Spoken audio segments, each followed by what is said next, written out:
Autonomous body కింద దాన్ని తయారు చేస్తాం.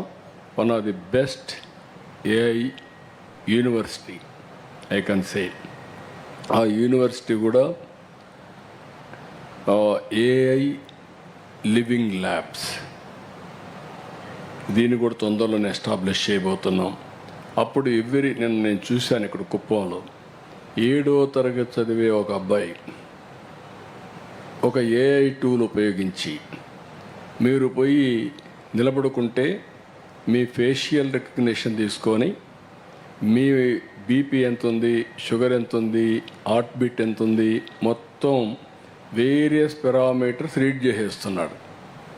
నీ హార్ట్ కండిషన్ ఏంటి, హార్ట్ హెల్త్ ఏంటి, అవన్నీ రీడ్ చేసే పరిస్థితి కొంచెం 7వ తరగతి కొన్ని కుర్రాడు. మన పిల్లల్ని కానీ మనం ఎంకరేజ్ చేస్తే రేపు రాబోయే రోజుల్లో ఆల్గరిథమ్స్ రాయడం అనేది వీళ్ళకు చాలా ఈజీ అయిపోతూ ఉంది. ఇప్పుడు మనం చాలా ఎక్విప్మెంట్ తయారు చేస్తున్నాం, అవన్నింటికి రీప్లేస్మెంట్ ఏఐగా తయారయ్యే పరిస్థితి వచ్చింది.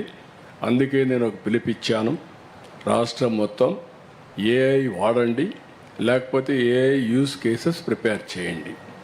దానికి శాండ్ బాక్స్ కూడా పెట్టి పెద్ద ఎత్తున ముందుకు పోతున్నాం. దీంట్లో డేటా సెంటర్స్ పెద్ద ఎత్తున ఉపయోగపడతాయి. ఇంకొక పక్కన సపోర్ట్ ఫర్ టూరిజం కింద అరకు రీజియన్ ఒక హబ్ని తీసుకొని చేస్తున్నారు, దానికి కూడా స్వాగతం పలుకుతున్నా. రెండోది పులికాట్ లేక్, ఇక్కడ ఫ్లెమింగో ఫెస్టివల్స్ మనం పెడుతున్నాం.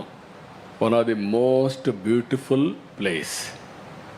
ఈ బర్డ్స్, రేర్ బర్డ్స్ అతిథులుగా వస్తూ ఉంటాయి, మన గెస్ట్లుగా వస్తాయి, కొన్ని రోజుల నుండి మళ్ళీ వెళ్ళిపోతూ ఉంటాయి.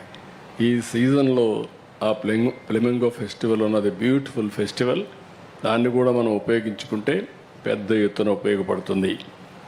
ఇవన్నీ ఉపయోగించుకోవడమే కాకుండా ఈరోజు logistics hub for the east, coastal cargo, inland waterways, freight corridor, ఇవన్నీ కూడా పెద్ద ఎత్తున పెద్దపేట వేస్తున్నారు. నేను కూడా ఎప్పటి నుంచి ఇది మాట్లాడుతున్నాను.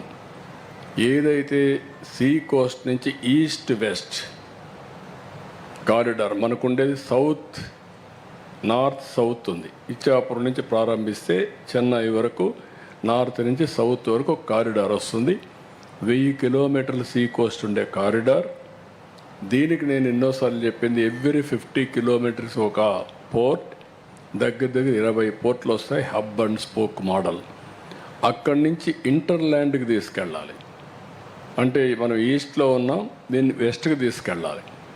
వెస్ట్ అనే కొందికి బెంగళూరు, లేకపోతే పైకి ఇంటర్లాండ్కి పోయే కొందికి తెలంగాణ, ఛత్తీస్గఢ్, మధ్యప్రదేశ్, ఒరిస్సా, ఇవన్నీ తీసుకపోతే ఆంధ్రప్రదేశ్ పోర్ట్స్కి అన్నిటికి కూడా ఫ్యూచర్ ఈజ్ ఒక ఈస్ట్ కోస్ట్లో ఒక హబ్గా తయారవుతుంది. దానికి ఊతం ఇచ్చే విధంగా ఈ బడ్జెట్ ఉంది. First time they are talking logistics hub. This is very important. దీన్ని ఎప్పుడో ప్రారంభించాం, అందుకే లాజిస్టిక్స్ డిపార్ట్మెంట్ కూడా పెట్టుకున్నాం. దానికి డబ్బులు కూడా మొబిలైజ్ చేయడానికి ముందుకు పోతున్నాం. రెండోది సిటీ అగ్లామరేషన్స్, గ్రోత్ సెంటర్స్. ఈరోజు 3 సిటీస్ని మనం ఐడెంటిఫై చేసాం.